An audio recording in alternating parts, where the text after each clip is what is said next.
जे माननीय बाळासाहेबांना जमलं नाही, जे अनेकांना जमलं नाही, आम्हाला दोघांना एकत्र आणायचं ते देवेंद्र फडणवीसला जमलं. कोणाची माय व्हॅली आहे त्यांनी महाराष्ट्राला हात घालून दाखवावा, मुंबईला हात घालून दाखवावा. त्या मजाक वाटला काय? आम्ही शांत आहोत याचा अर्थ गांडू नाही आहोत. तुमच्या हातात सत्ता असेल ती विधान भवनात, आमच्याकडे सत्ता आहे रस्त्यावर. सन्माननीय माननीय बाळासाहेब ठाकरे आणि माझे वडील श्रीकांत ठाकरे हे इंग्रजी मीडियम मध्ये शिकलेले आहेत. या दोघांवरती तुम्ही मराठीबद्दल शंका घेऊ शकता का? विनाकारण उठसूट काय मारामारी करायची गरज नाही, मारायची गरज नाही. पण जर जास्ती नाटकं केली तर कानाखाली आवाज काढलाच पाहिजे. तुम्ही अशी कधी गोष्ट कराल त्याचे व्हिडिओ काढू नका. आपल्यामध्येच त्यांना कळलं पाहिजे.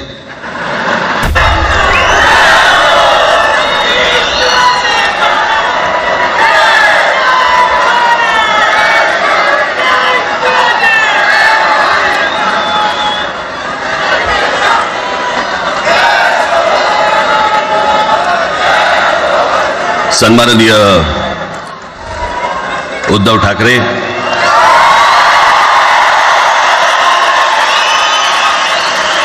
आणि माझ्या जमलेल्या सर्व तमाम मराठी बांधवांनो, भगिनींनो आणि मातांनो,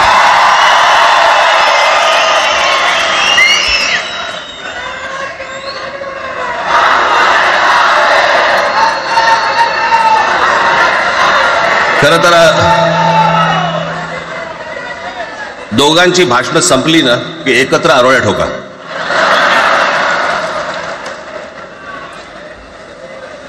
खरं तर आज मोर्चा निघायला पाहिजे होता.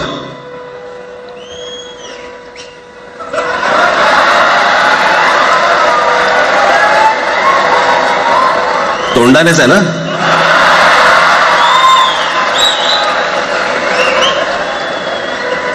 बस बस, मोर्चा खरं तर निघायला पाहिजे होता.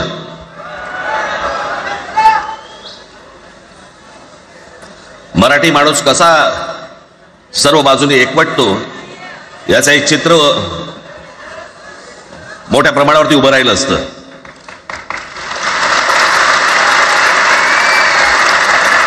पण नुसत्या मोर्चाच्या चर्चेनेच माघार घ्यावी लागली.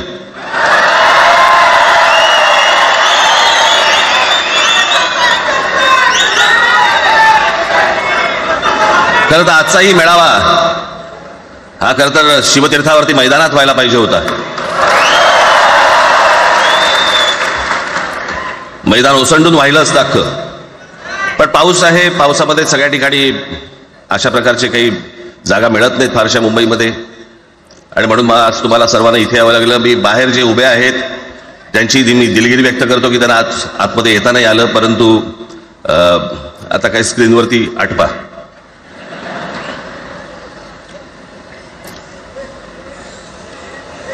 मी माझ्या मुलाखतीमध्ये एक म्हटलं होतं की त्याच्यातनं या सगळ्या गोष्टी खरं तर सुरू झाल्या, आणि मी असं म्हटलं होतं की कोणत्याही वादापेक्षा आणि कुठच्याही भांडणापेक्षा महाराष्ट्र मोठा आहे.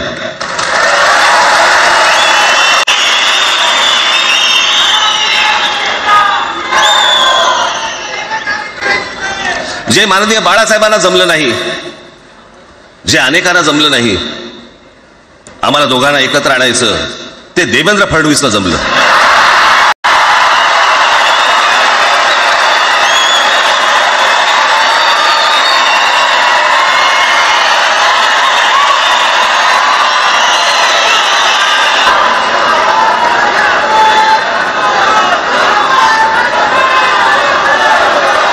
आता बऱ्याच सगळे चॅनल्सचे सगळे कॅमेरे तिकडे लागले, तिकडे लागले, इकडे लागलेत.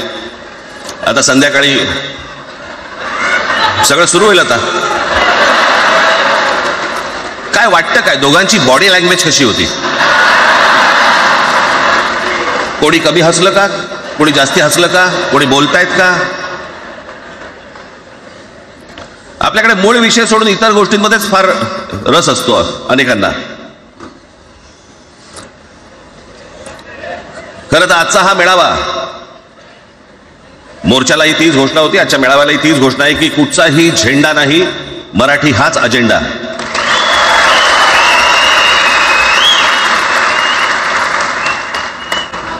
माझ्या मराठीकडे, माझ्या महाराष्ट्राकडे वेडावाकड्या नजरेने पाहायचं नाही कोणी.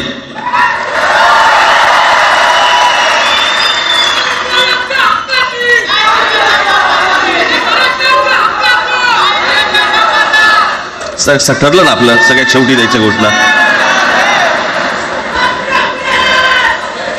बसा, शांत बसा.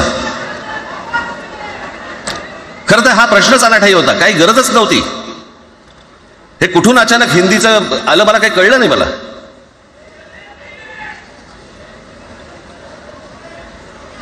आणि हिंदी कशासाठी? हिंदी कोणासाठी? हिंदी त्या लहान लहान मुलांवरती जबरदस्ती करताय तुम्ही. कोणाला विचारायचं नाही, शिक्षण तज्ञांना काही विचारायचं नाही, कोणाला काही विचारायचं नाही. बस आमची सत्ता आहे, आमच्याकडे बहुमत आहे, आम्ही लादणार. तुमच्या हातात सत्ता असेल ती विधान भवनात, आमच्याकडे सत्ता आहे रस्त्यावर.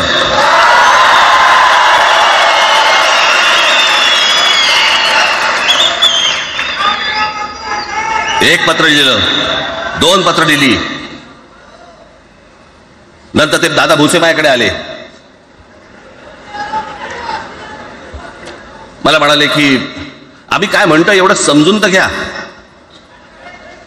एवढं काय म्हणतो एवढं ऐकून तर घ्या. म्हटलं दादा तुम्हाला एक गोष्ट सांगतो, तुम्ही काय सांगता ते ऐकून घेईन पण ऐकणार नाही.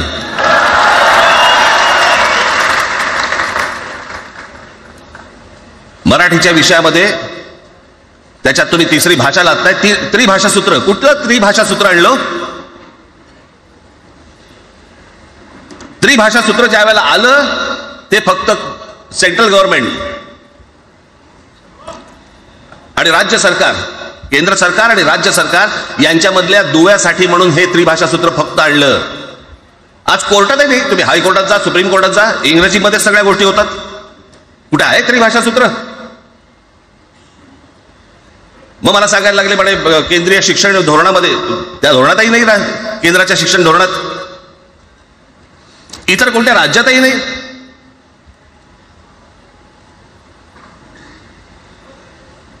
महाराष्ट्रात प्रयोग करून पाहिला तरी दक्षिणेची राज्य तर हिंगलावून विचारत नाही त्यांना. पण महाराष्ट्र ज्या वेळेला पेटून उठतो त्यावेळेला काय घडतं आणि काय होतं हे आज राज्यकर्त्यांना समजलं असेल. त्याशिवाय का माघार घेतली? विनाकारण आणलेला विषय होता. मी त्याशिवाय भुसेंना सांगितलं, म्हटलं मला सांगा उत्तर प्रदेश, बिहार, राजस्थान, मध्य प्रदेश कोणती तिसरी भाषा आणणार आहे? खरं तर आणली पाहिजे.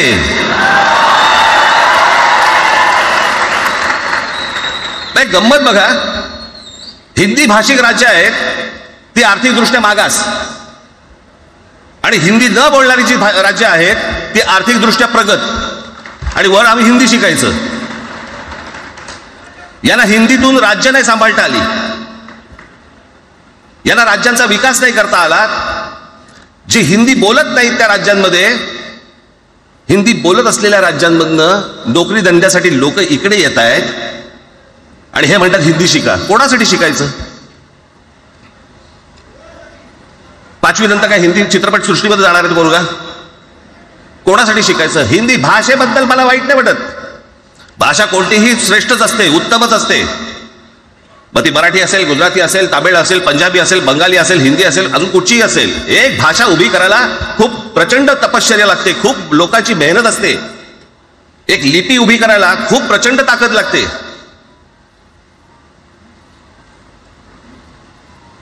अशाच भाषा काय उभ्या राहत नसतात.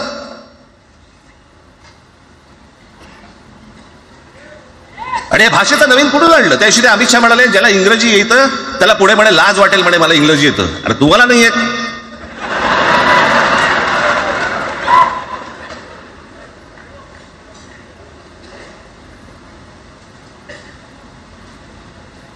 या संपूर्ण हिंद प्रांतावरती 125 वर्ष 1400 वर्ष मराठ्यांनी राज्य केलं. 1400 वर्ष इतक्या राज्यांवरती आम्ही राज्य केलं. त्यावेळेला राज्यच नव्हती, पण जे प्रदेश होते त्याच्यावरती राज्य केलं. आम्ही मराठी लादली गुजरातवरती, मध्य प्रदेशवरती, राजस्थानवरती, पंजाबवरती, इतर सगळ्या प्रांतांवरती जिथे जिथे म्हणून अटोकपर्यंत पोहोचले होते मराठा साम्राज्य, आम्ही लादली. अरे हिंदी भाषा आहे 200 वर्षापूर्वीची भाषा आहे, महाराजांच्या काळात पण नव्हती.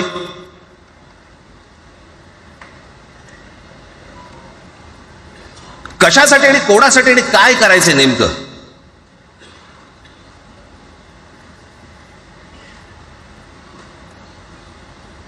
यांनी फक्त चाचपडून पाहिलं, चाचपडून. मुंबई स्वतंत्र करता येते का याच्यासाठी अगोदर जरा थोडंसं भाषेला डिवचून बघू. महाराष्ट्र शांत राहिला तर पुढे ते पाऊल टाकू.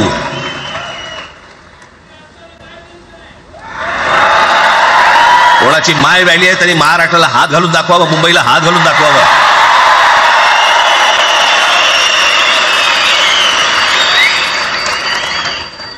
त्या मजाक वाटला काय? आम्ही शांत आहोत याचा अर्थ गांडू नाही आहोत.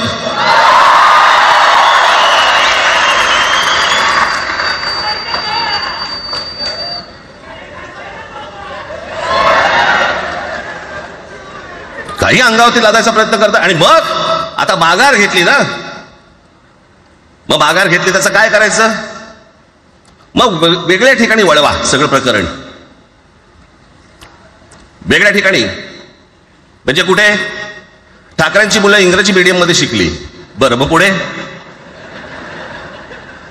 म्हणजे दादा भुसे मराठी मीडियम मध्ये शिकून शिक्षण मंत्री झाले, देवेंद्र फडणवीस इंग्रजी मीडियम मध्ये शिकून मुख्यमंत्री झाले. कुठे काय शिकले याचा काय संबंध?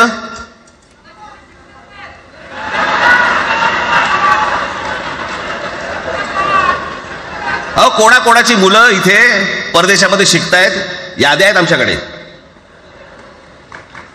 त्याचं काय करणार आहात तुम्ही? आणि त्याच्यातल्या त्याच्यात मंत्रिमंडळातल्या एक एक मंत्र्याचं हिंदी आहे का? फेफरं येईल, फेफरं.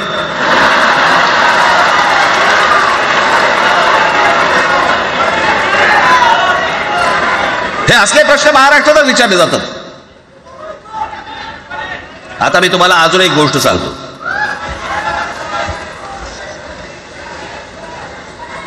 आम्ही मराठी मीडियम मध्ये शिकलो, हो शिकलो. आमची मुलं इंग्रजी मीडियम मध्ये शिकली, हो शिकली.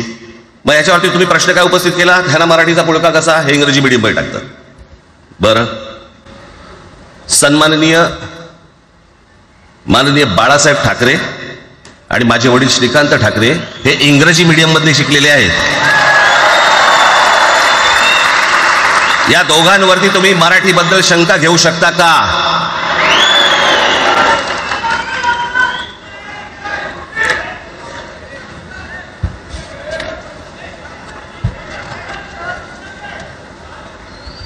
Lalkrishna Advani saint Patrick high school Christian missionary school मध्ये शिकले. हिंदुत्वावर शंका घेऊ का त्यांच्या? कॉन्व्हेंट स्कूल मध्ये शिकलेले आहेत अडवाणी. दक्षिण भारतामध्ये बघा, तमिळच्या प्रश्नावरती, तेलुगूच्या प्रश्नावरती कडवटपणे समोर येऊन उभे राहतात. कोण विचारते तर तुमची मुलं कुठे शिकली आणि तुम्ही कुठे शिकलात?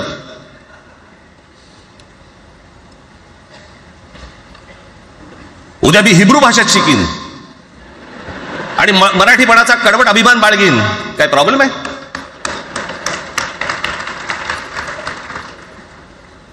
मी आता तुमच्याकडे दक्षिणेतले इंग्रजीमध्ये, ते अगदी थोडक्यात यादी आणली आहे. दक्षिण भारतातील इंग्रजी माध्यमात शिकलेले नेते आणि अभिनेते: Jayalalithaa Doveton English medium school, Stalin English medium school Loyola, Kanimozhi presentation convent school, Udhayanidhi म्हणजे करुणानिधींचा नातू डॉन बॉस्को, चंद्रबाबू नायडू वडील इंग्लिश टीचर होते, शिक्षण इंग्रजी माध्यमात झालं. पवन कल्याण आंध्र उपमुख्यमंत्री, शिक्षण सेंट ॲन.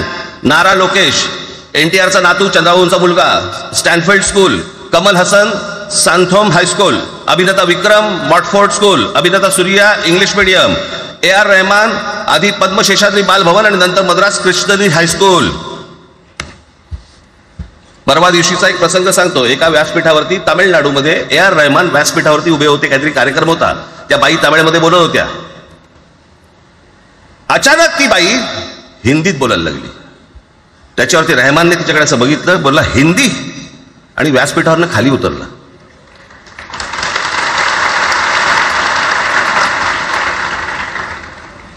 तुमचा कडवटपणा हे तुम्ही शिक्षण कुठे घेतले याच्यावरती नसतो, तो कडवटपणा तुमच्या आतमध्ये असावा लागतो.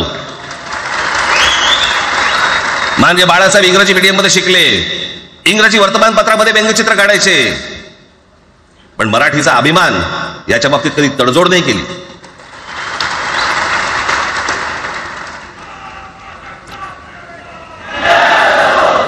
म्हणजे एक भाषा म्हणे सगळ्यांनाच बांधून ठेवते. कुठची एक भाषा? आजपर्यंत काय वाकडं झालं? म्हणजे आपल्या संरक्षण खात्यामध्ये घ्या, आपल्या संरक्षण खात्यामध्ये जेवढी रेजिमेंट्स आहेत, मी फक्त तुम्हाला नावं वाचून दाखवतो. मद्रास रेजिमेंट आहे, राजपुताना रायफल्स आहे, राजपूत रेजिमेंट आहे, डोगरा रेजिमेंट आहे, सिख रेजिमेंट आहे, जाट रेजिमेंट आहे, पॅराशूट रेजिमेंट आहे, पंजाब रेजिमेंट आहे, ग्रेनेडियर्स आहेत, सिख लाईट इन्फंट्री आहे, मराठा लाईट इन्फंट्री आहे, गढवाल रायफल्स आहे, कुमाऊ रेजिमेंट आहे, आसाम रेजिमेंट आहे, बिहार रेजिमेंट आहे, महार रेजिमेंट आहे, जम्मू काश्मीर रायफल्स आहे, जम्मू आणि काश्मीर लाईट इन्फंट्री आहे, नागा रेजिमेंट आहे, गोरखा रायफल्स आहे, गोरखा रायफल्स आहे, त्याच्यानंतर तुमचं लडाख स्काउट्स आहे, अरुणाचल स्काउट्स आहे, सिक्कीम स्काउट्स आहे. इतक्या राज्यांच्या आज आपल्या संरक्षण खात्यामध्ये लोक आहेत आणि इतक्या रेजिमेंट्स आहेत. शत्रू दिसला की एकत्र तुटून पडतात ना. भाषेचा प्रश्न येतो कुठे?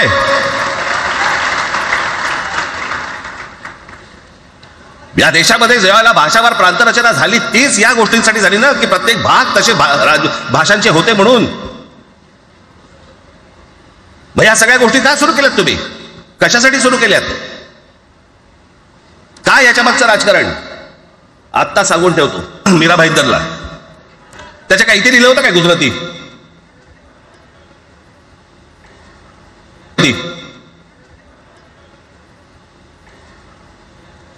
पण एवढंही आपल्याकडे काही जे चॅनलमध्ये, मराठी नाही इतर चॅनलमध्ये, हिंदी आणि याच्यात गुजराती माणसाला मारला. कुठच्या गुजराती माणसाला मारला? बाचाबाचीमध्ये समोरचा गुजराती निघाला, इकडचा मराठी निघाला, त्याच्यामध्ये काय गुजरात्यानं मारलं का? केवढे व्यापारी आहेत? अजून तर काहीच केलेलं नाही.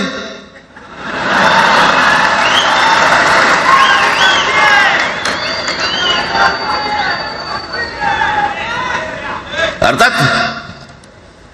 त्यांना मराठी आली पाहिजे याच्याबद्दल वाद नाही. विनाकारण उठसूट काही मारामारी करायची गरज नाही आणि मारायची गरज नाही.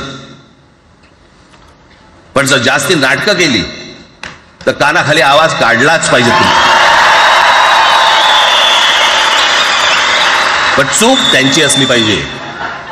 आणि एका गोष्टीचं लक्षात ठेवा, अशी कधी गोष्ट कराल त्याची व्हिडिओ काढू नका.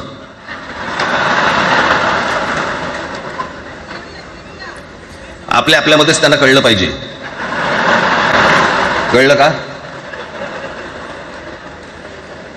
मारणारा कधी सांगत नसतो, मार खाणारा सांगत असतो मला मारला म्हणून. त्यांना सांगू देत. पण याचा अर्थ उठसूट कोणालाही उगाच मारायचं काही कारण नाहीये. अनेक लोक आहेत, अनेक गुजराती लोक आहेत, माझ्या अनेक परिचयाचे आहेत. माझे एक मित्र आहेत नयन शहा म्हणून, त्याला मी गुजराती म्हणतो. तुमचा विश्वास बसणार नाही इतकं अप्रतिम मराठी तर बोलतोच, विनोदाचंही अंग आहे. आणि शिवाजी पार्क मैदानामध्ये फिरताना कानाला हेडफोन लावून पु ल देशपांडे ऐकणारा गुजराती आहे.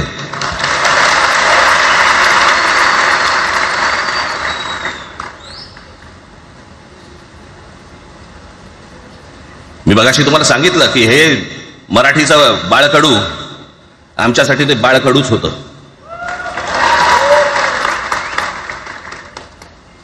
मी मागे एक प्रसंग सांगितला होता, आज मुद्दामून तो प्रसंग सांगतो आपल्याला की हे आमच्या धमन्यांमध्ये आलं कुठून. मी एवढा महाराष्ट्रासाठी मराठीसाठी कडवट का झालो. लहानपणापासूनचे अनेक प्रसंग आहेत माननीय बाळासाहेबांबरोबरचे, पण मी एक प्रसंग कधीही विसरणार नाही. आणि तो 1999 सालचा आहे. त्या 1999 साली शिवसेना भारतीय जनता पक्षाची युती सरकार येणार नाही अशी परिस्थिती होती.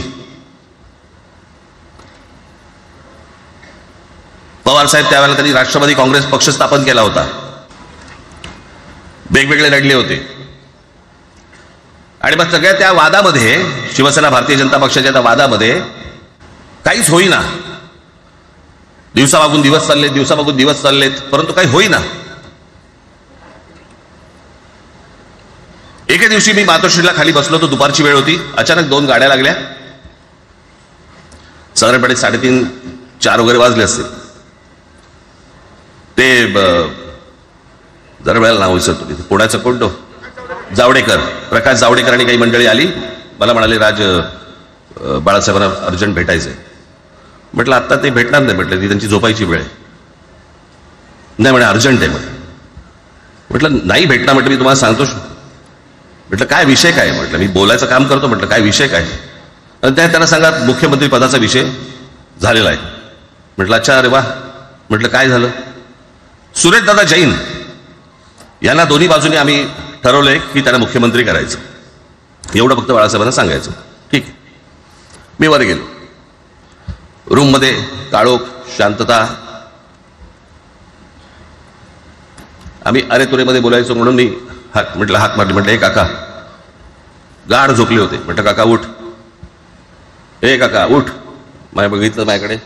काय रे? म्हटलं नाही, ते सगळे खाली जावडेकर वगैरे सगळी मंडळी आलेत. म्हटलं बरं मग? नाही ते म्हणतात ते मुख्यमंत्री पदाचा विषय झालाय म्हणून. म्हटलं मग ते म्हणाले काय झालं? ते म्हणाले सुरेशदादा जैन यांना मुख्यमंत्री पदासाठी दोन्ही जणांनी सांगितलं की करायचं म्हणून. असं माझ्याकडे बघितलं त्यांनी. त्यांना जाऊन सांग महाराष्ट्राचा मुख्यमंत्री मराठीच होईल, दुसरा कोणी होणार नाही. मराठी या एका विषयासाठी मला तिकडे कळलं की या माणसाने सत्तेवर लाथ मारली.